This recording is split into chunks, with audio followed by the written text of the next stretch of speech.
These were the last words of some of the Nazis convicted at Nuremberg.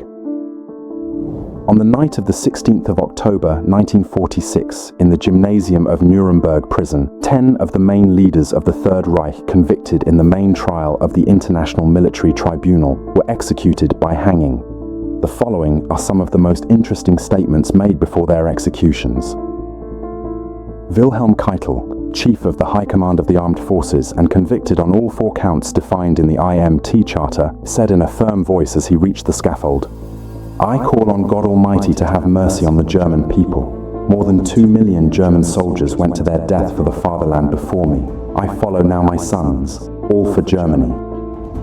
Joachim von Ribbentrop, Reich Foreign Minister, also convicted on all 4 counts like Keitel, was the first to be executed. In a calm voice, he declared, "God protect Germany. God have mercy on my soul.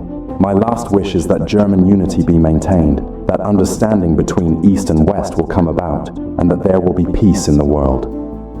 Arthur Seyss-Inquart, Reich Commissioner for the Occupied Territories of the Netherlands and also convicted on all 4 counts, was the last to be executed.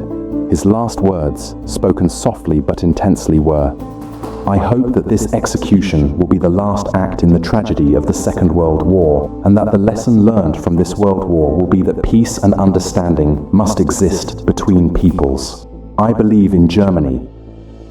Finally, Julius Streicher, Gauleiter of Franconia and editor of the anti-Semitic weekly Der Stürmer, was convicted only of conspiracy and crimes against humanity.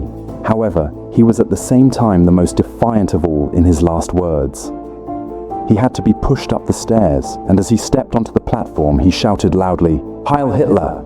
He then looked at the witnesses and exclaimed, "Purim Fest 1946, an ironic reference to the Jewish holiday of Purim, in which, according to the Book of Esther, Haman and his 10 sons were hanged, alluding to the fact that the 10 Nazis executed that night were a Purim gift to the Jews.